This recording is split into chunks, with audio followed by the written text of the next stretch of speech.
Hey everyone, it's Colin with Legalized Mischief Productions. Thank you for joining me and welcome.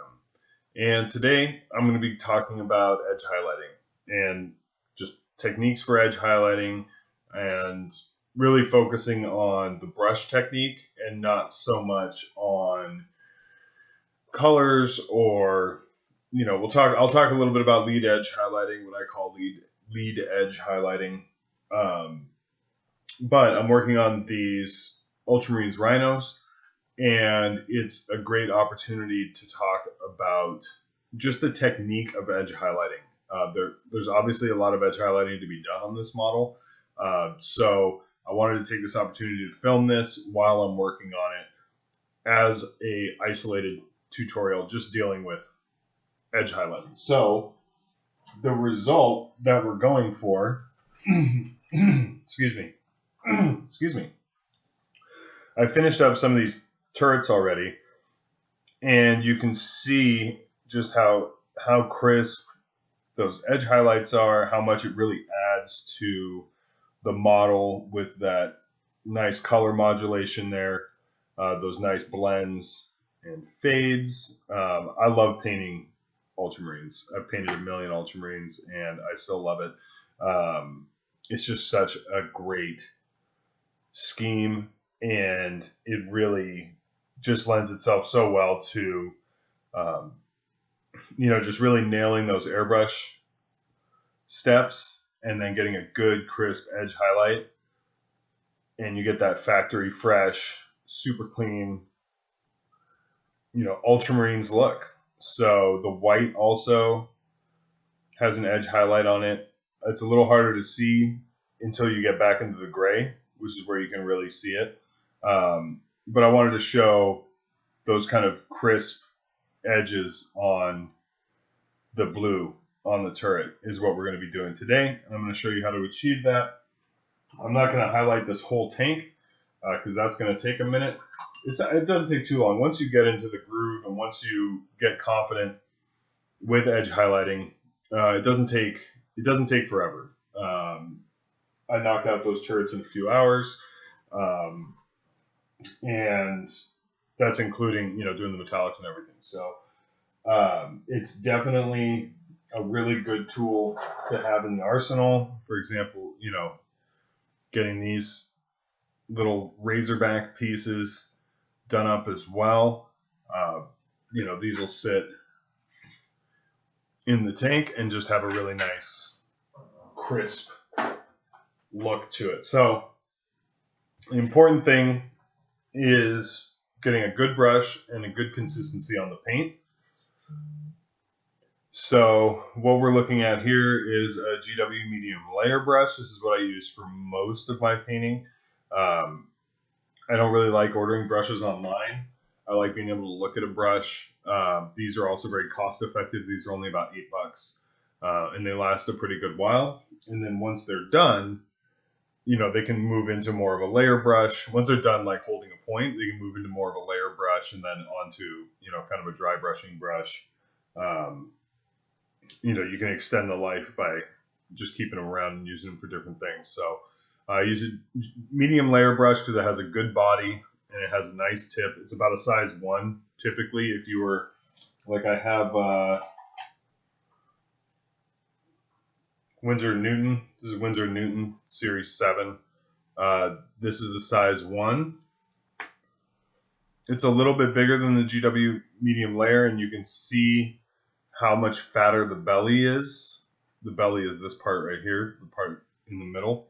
And it holds a very, very sharp point. I've had this brush for a long, long time. I don't use it a ton, but this Winsor Newton brush, they definitely last longer. There's no two ways about it. They definitely last longer than the GW brushes, but they're also about $16, $17 a piece, whereas the GW brushes are $8 a piece, and I can grab them off the shelf at the game store. So for me, those are distinct advantages to the GW brush. So as we can see, there are a ton of edges, edges and rivets. And what we're going to be using is Deep Sky Blue from Vallejo Model Color. And I get that on the palette, and I'm really mixing that down with water to where I get a really nice consistency with that paint. You can see how thin it is. We really want this to be thin, because the thinner the paint is, the easier it's going to get drawn out of the belly of the brush. And that's really the key. We don't want to apply a lot of pressure when we're edge highlighting. We want to let the paint and the brush do a lot of the work for us. If we apply a lot of pressure, that's when we get those thicker lines, and that's not what we're going for. We're going for a nice thin, crisp edge highlight. And I'll demonstrate kind of the theory behind this, or why this works as well as it does and how it does. And it's because the brush is round, and the surface that we want to put the edge highlight on is like a flat corner, basically. So just kind of zoom out here. So let's say we have this corner that we want to put this edge highlight on, and we have a round brush. We don't want to come in and try and paint that edge like that. What we want to do is we want to use, because this is round, we want to just lay the brush on that corner and just very gently just draw it along the corner. And you can see how little surface area is touching that brush. We don't want to come up here and try and paint the corner, because it's going to leave a lot more area painted than we want. And so when we use this kind of round object, the paintbrush, to paint a sharp corner, we're only getting a very, very, very small area of contact. And because we're not putting a lot of pressure on the brush, so the brush is soft. So if we were to put a lot of pressure on the brush, for example, the brush is going to squeeze down like that, and it's going to cover a lot more area, and it's going to be more uneven. But if we just gently lay the brush on there and just kind of drop a little bit of paint off, then we're going to get a really nice, crisp highlight. So you can see how little area we're really touching with the body of the brush. And that's what we're going to concentrate on. And we can use different parts of the brush to do highlights, right? So if we want to paint a very thin line, like let's say there's an area where the resin is kind of meh, and it doesn't really have a sharp edge, but we need to get, so like right on this corner here, that resin's a little flat. It's a little meh. There's not really a sharp edge right here. So we may have to come in here and just try to go like that and paint a straight line. That's not going to be as fine a line as here on the other side, where you can see that that's a lot sharper edge. Like this plastic edge here is kind of rounded. That's not going to be as sharp of an edge as the side of this door here, which is less rounded. So it's just things like that that are going to affect the line that we end up getting, but it'll be pretty consistent. So if we want to do a straight line, we can just, brace and then just really carefully, and that's something I'm not fantastic at, is getting a perfectly straight line. It's really, really hard to do. But for the most part, we're going to be using the brush. Adjust my camera now that I zoomed out. We're going to be using about like a third of the way down the brush, halfway down the brush. Oh my gosh, what's going on? There we go. I'm using about a third of the way down the brush, halfway down the brush, to kind of drop off that paint. Let me adjust this because I think my focus just went a little crazy. There we go. So we're going to be using about maybe like a third of the way down the brush, maybe even halfway down the brush to get that. And if we want to get into a sharp corner, like up here, well, I would just flip this. Whoop, whoop, whoop. I would just flip this to get that line there. But let's say we want to get in here, right, where we don't really have a great angle. We're going to get a lot closer to the tip of the brush, but we're still going to use the side. We're still going to use the side of the brush. We're just going to use the tip.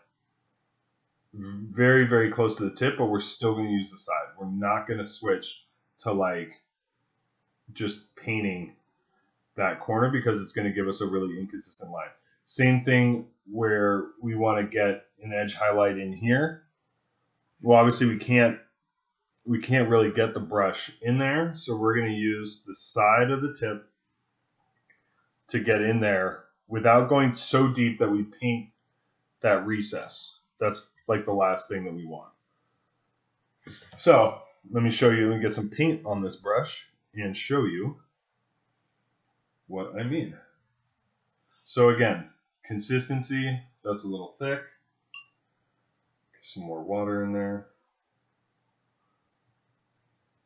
And deep sky blue is a great paint because you can thin it comes out a little thick, but you can thin this forever and it shows up. But you can see just how thin that paint is.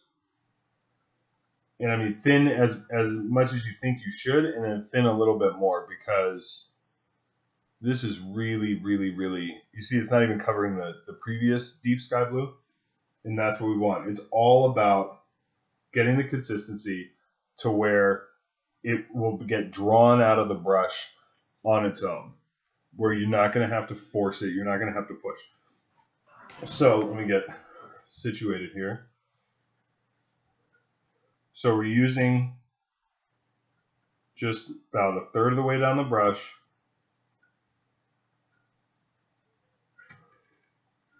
to get a nice crisp edge. And I try to position the model so that really I'm just repeating the stroke over and over and over again. I'm pulling the brush towards me. I'm not pushing the brush because pushing is going to lead to putting more pressure on the brush. And remember, that's not at all what we want. We do not want to be putting a lot of pressure on this brush. We want the paint to do the work for us.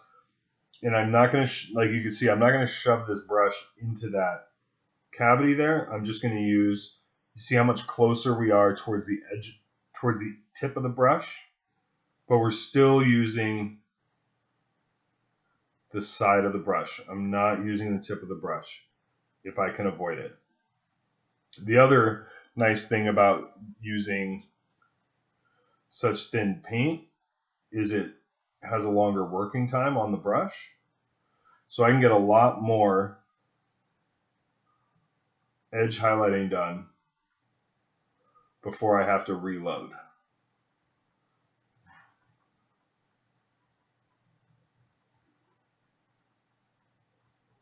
And for something like this little knob here, again, we're just going to use the tip of the brush, make sure we have a good angle. So we don't want this, if this is too flat, I'm going to get paint on the top of that. If it's too shallow, I'm going to get paint on the front. I'm not going to get a good line.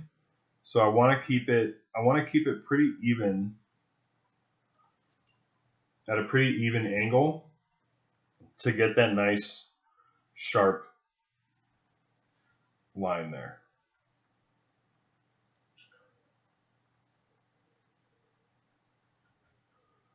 Same in here. You know, I don't have a lot of room in there, but I want to highlight these vent sections. So I'm still using the tip of the brush, or excuse me, I'm still using the side of the brush very close to the tip. And you can see here I'm doing a little lead edge. I'm sneaking a little lead edge in there. So I highlighted this edge and the tops here, but I not these two here because if the light is coming kind of from this direction, this edge is not going to catch light. That edge isn't going to catch light. This edge isn't going to catch light.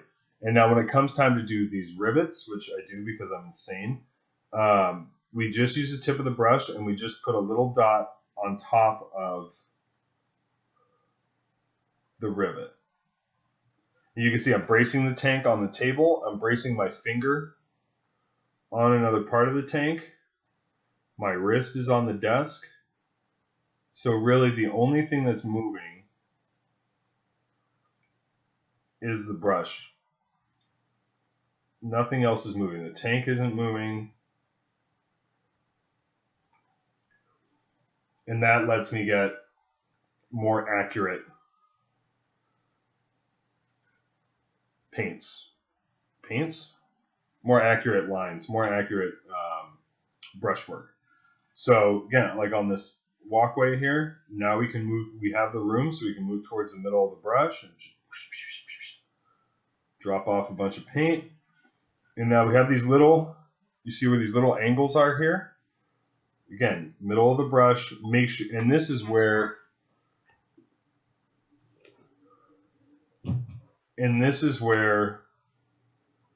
it's really important to have a good angle.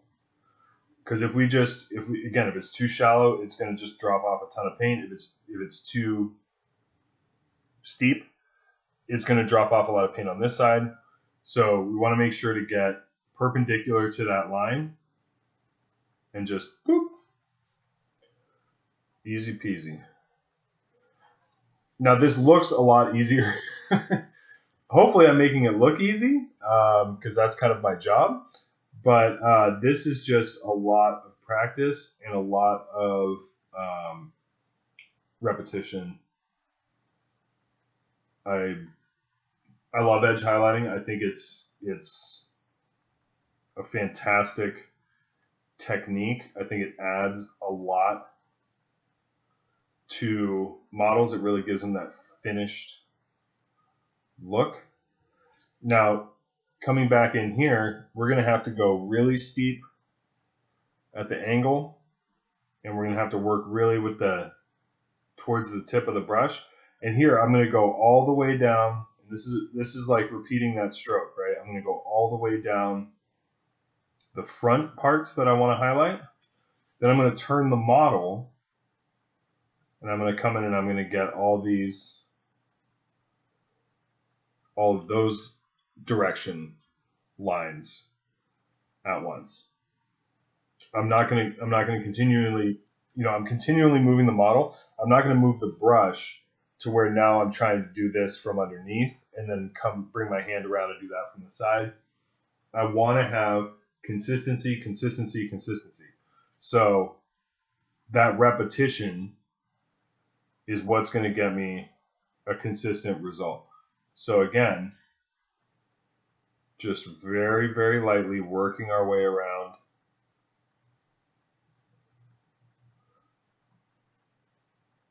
Kind of hit that rivet there, drop down here.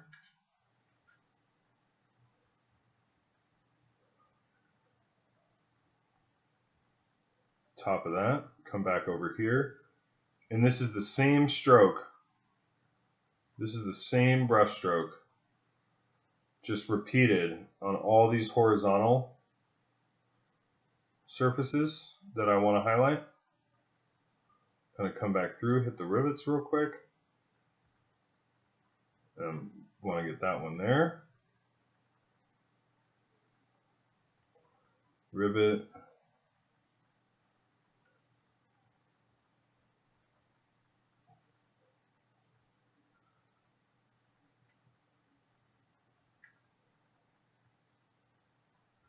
Rivet. Want to get this line here.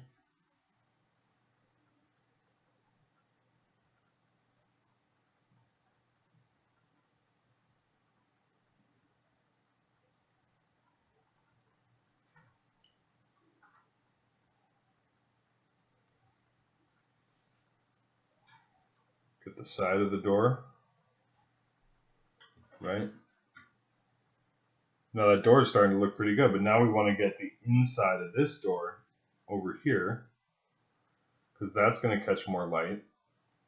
And since this door is kind of a central element, we're going to just go ahead and just hit that other side there a little bit just to really frame that door nicely. I love painting ultramarines. I really do. These are great.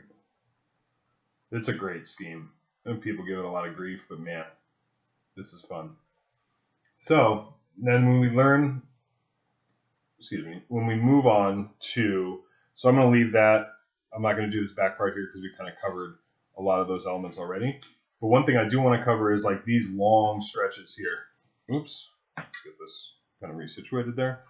So these long stretches on these tanks are really intimidating. They're hard to get a good edge on. Again, very, very thin. Very, very thin paint. And we're going to take our time. We're not going to rush this. You don't want to rush this. But we're going to go deeper into the belly of the brush. We don't want to be near the tip because then if we get some wobble, then we're going to be in trouble a little bit. So we want to get back into the belly of the brush. Make sure we have a good angle. And because I'm just barely touching it, it looks like I'm going back and forth, back and forth, back and forth. But since I'm barely touching that corner, you get a nice edge. And this is challenging because for here, we can't get that nice angle that we want. If we try and get that nice angle that we were just using, we're going to hit that top plate. That's fine because we're going to edge highlight that top plate anyway. But here we have to be a little bit more careful and use the side of the brush near the tip. And that's not ideal. Like that's not as crisp as the rest of that line. So you can see there how that's what happens when you get kind of a not optimal angle on that edge is you get a little bit of that wave in there. It's not ideal, but sometimes it just can't be avoided. You can't get the brush in there at a good angle. And honestly, that's pretty good.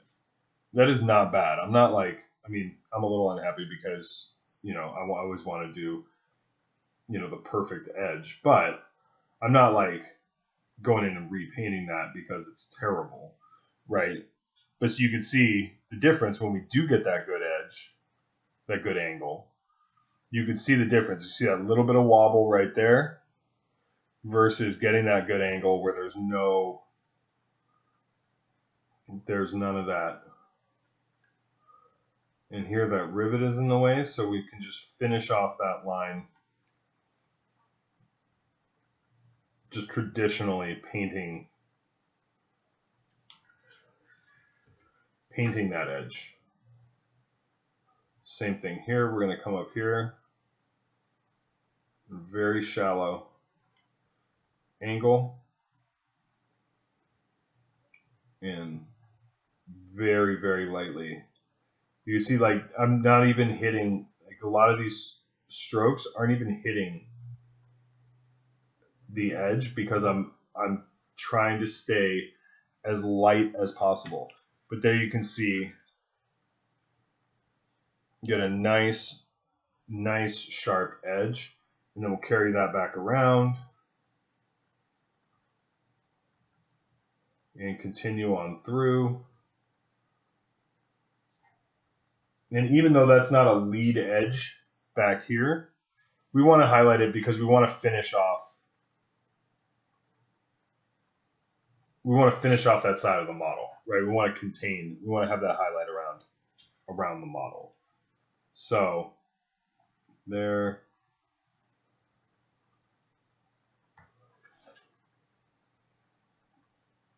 And kind of a byproduct of, if you know you're doing edge highlighting on a model, it will make you clean your models really, really well, and make sure that you're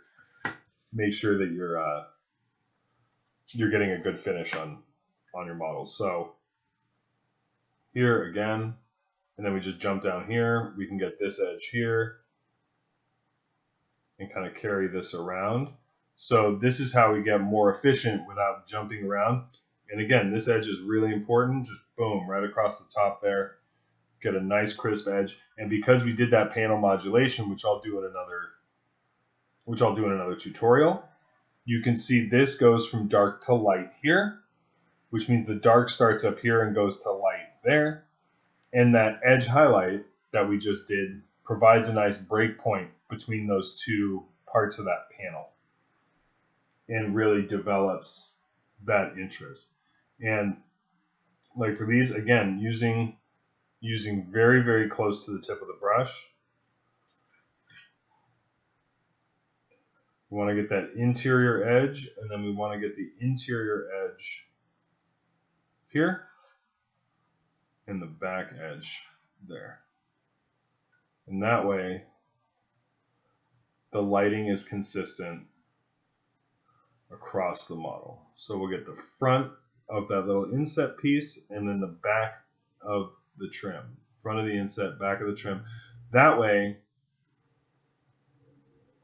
we have consistent lighting across the model, and those are well defined, right? So we can see those inset pieces, we acknowledge them, we highlight them.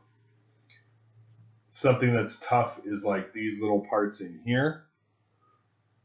And those, again, just making sure we're at an angle. We don't want to be straight up and down. We're at an angle. Very, very close to the tip of the brush.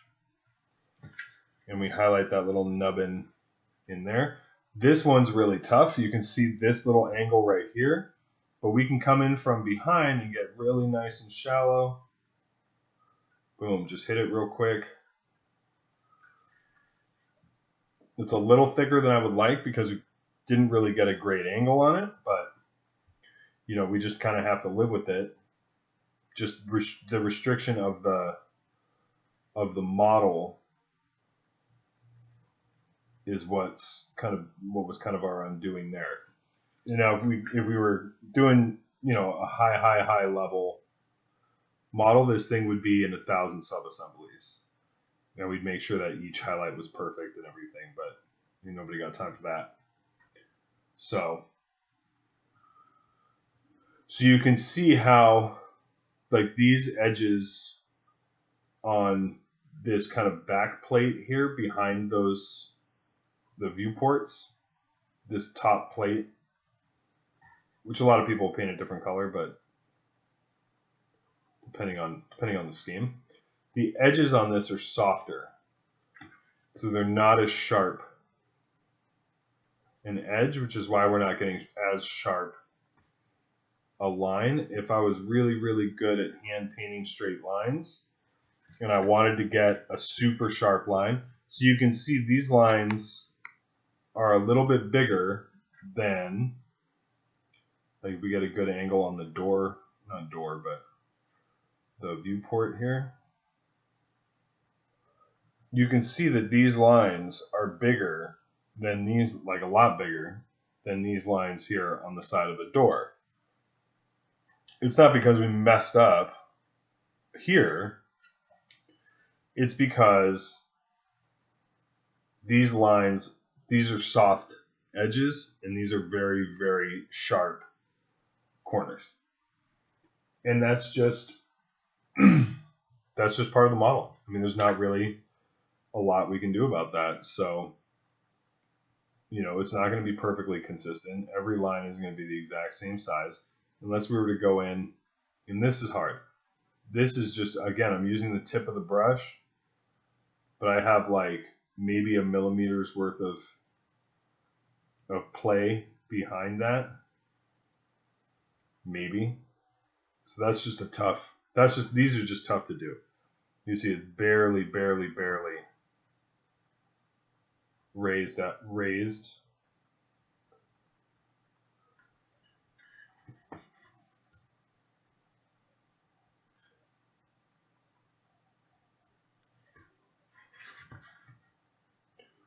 but we need that highlight. We need to pick out those rivets and everything to give those elements their due, so to speak, and make sure that they show up on the model.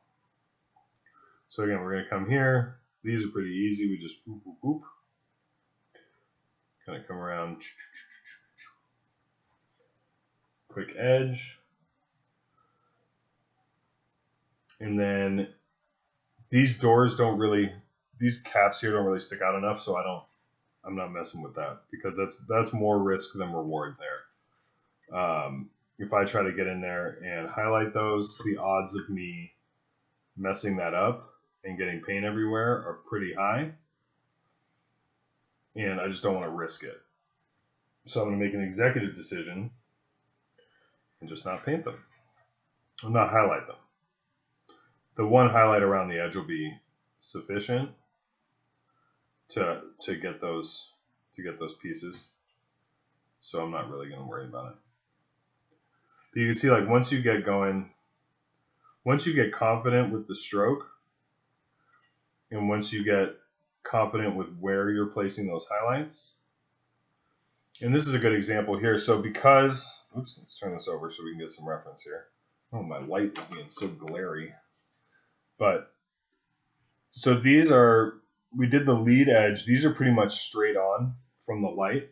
So we don't really want to get, but we don't just want to highlight that kind of front plate. I do want to give a little bit of nod, but I'm only going to the light going down the front there, but I'm only going to do about half. I'm not going to go all the way down to the plate, but I do want to make that kind of corner there.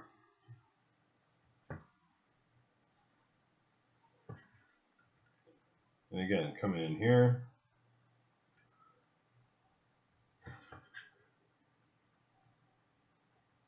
Boom, boom, boom. Get this top one here. Front here.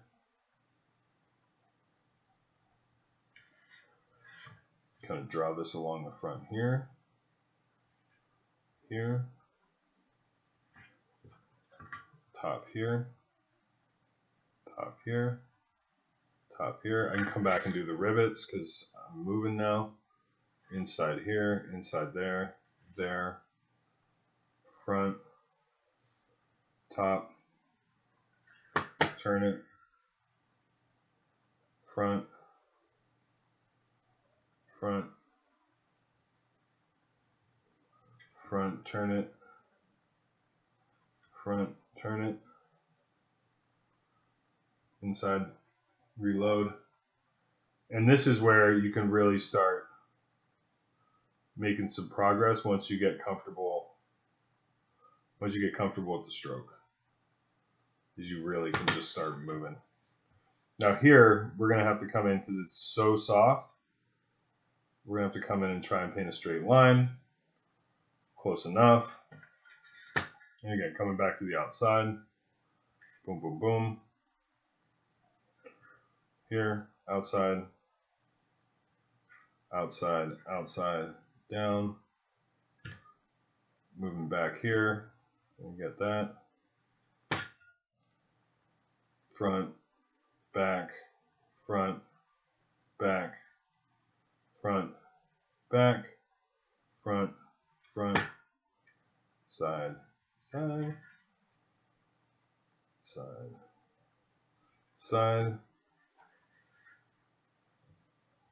And we can knock out, I mean, I can knock out a edge highlighting a rhino in, I don't know, 20 minutes maybe, without stopping to, well, you know, without stopping to explain everything, everything and demonstrate everything. If I'm just sitting here, you know, listening to an audiobook and just knocking it out, it goes really fast. But that's because I've done it dozens and dozens and dozens and dozens of times. So highlighting these circular pieces are interesting because you just do the front and then you do the inside of the back, and that really accentuates that circular shape. In these, we just give a little nod on the front there, and come back down the side. Easy peasy. So again, I'm making this look a lot easier than it is. But that's because I've done this so many times that I don't really have to think about where I'm putting these highlights. I just have to paint them because I know where they're going to go. So again, this little front rim here, but we're only going about 2/3 of the way. Oof, and that's what happens when you rush. So I'll just wet my finger and just wipe that off. See that little? So you can see this tank's looking pretty good. Even just, there's a little break here.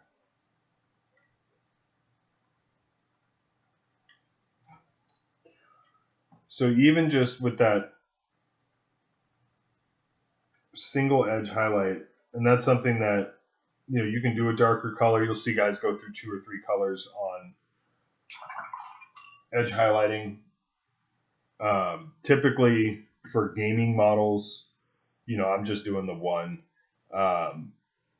because this looks, and if you get a good sharp highlight, you know, this looks pretty good. This is definitely more than serviceable for gaming model. I mean, this looks good, right? So I hope that was helpful. You know, I tried to demonstrate, you know, some different areas where we can do edge highlighting, but like the difference between this